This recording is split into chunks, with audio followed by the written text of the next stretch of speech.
whether the oil or whether other things. It's a two-way street. Libya needs that as much as Europe or the United States does. And so there is certainly an opportunity here to reimpose sanctions, to threaten Libya in other ways. But those are policy decisions that will need to be made, and only after they're made can they be discussed publicly, I think. What you don't want is to sort of be full of bluster and empty threats, because that might have in fact a backfiring type of effect. Michael Singh, Professor Zoltman, thank you very much for your analysis in the last few hours. That's it for the moment for our extended coverage of the upheavals in Libya and elsewhere. We're going to take a quick break. The weather forecast is coming up, but our coverage will continue in the coming hours here on Al Jazeera.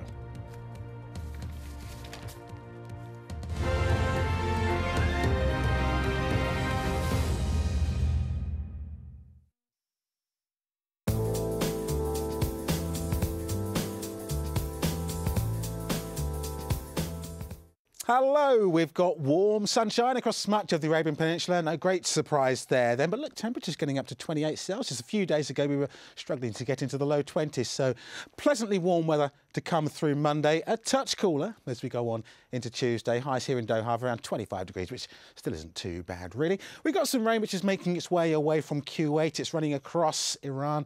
Maybe seeing some wet weather and some wintry weather coming through Afghanistan, sneaking its way across those northern sections of India. But for much of India, the wetter weather is just around the east coast. We'll see some heavy showers also affecting a good part of Sri Lanka once again over the next day or two. Heavy showers continue to plague Madagascar, but I think the wettest of the weather will be across northern parts of Madagascar. Another 100 millimetres of rainfall possible here over the next 24 hours. Joining up with the heavy rain through northern Mozambique, southern Tanzania, pushing right the way into Zambia. South Africa, on the other hand, is largely fine and dry. Temperatures typically around the mid-20s. We've got some pleasant sunshine to come too into northern parts of Argentina. Buenos Aires at around 30 Celsius, but heavy showers continue for southeastern parts of Brazil, with a chance of further flooding to come into Bolivia. And we still have that very heavy rain for western parts of the Amazon basin around Peru and Ecuador.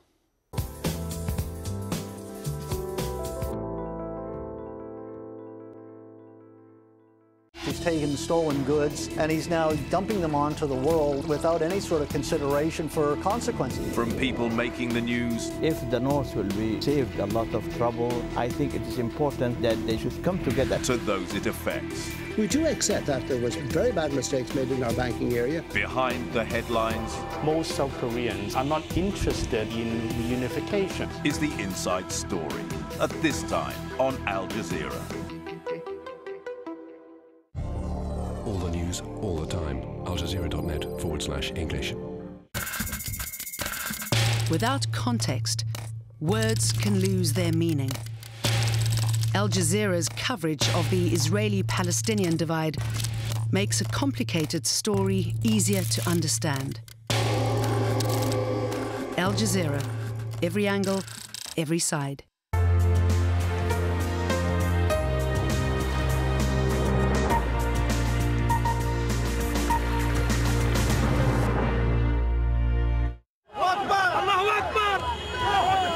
Celebrations in Benghazi as anti-government protesters claim to have control of the city. This as the son of the Libyan leader warns the country could plunge into civil war. We will be fighting each other and we'll be divided. Forget about the oil, forget about the gas, forget about, we will go into disarray, we will go into chaos.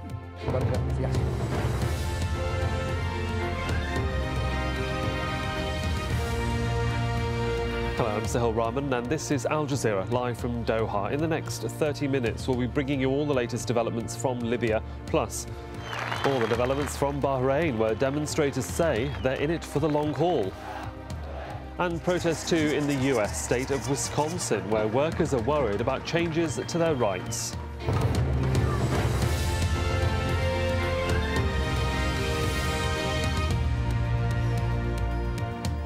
Welcome to the programme. It's 5 a.m. in Libya and people there are waking to the offer by their leader's son for talks to end almost a week of protests calling for Muammar Gaddafi to step down. In a televised address just a few hours ago, Saif al-Islam Gaddafi said his father would stand firm and the country could plunge into civil war if the protests don't stop. He said foreign media, Islamists, even drug addicts were part of a plot to bring down the government and break up the country. Right now, demonstrators in Benghazi claim to be in control of the city, despite yet another brutal crackdown. Human Rights Watch says at least 233 people have died, with security forces continuing to use force to end the demonstrations. Tom Ackerman has the latest. These are the latest pictures from Tripoli, where violent clashes were reported to have broken out late Sunday in the central Green Square. Casualties keep mounting in Libya's major cities, where security forces have been reported firing relentlessly at anti-government demonstrators. International human rights groups say dozens of unarmed protesters have been killed, hundreds injured. This protester shot outside a government building in Benghazi. Another building was set afire, a scene described by a witness, Ahmed. It's definitely burning, big black smoke coming out. Hospitals in Benghazi reported they have run out of supplies and doctors were unable to treat all the injured. This video, which cannot be independently verified, shows the body of what protesters say is one of the foreign soldiers the government has contracted to help put down the demonstrations. In a late-night telecast, Saif al-Gaddafi, son of the Libyan leader, said reports of the violence were exaggerated. He blamed the plot by Messianic Islamists, drug addicts, and separatist groups aided by foreign mercenaries for the uprising. Libya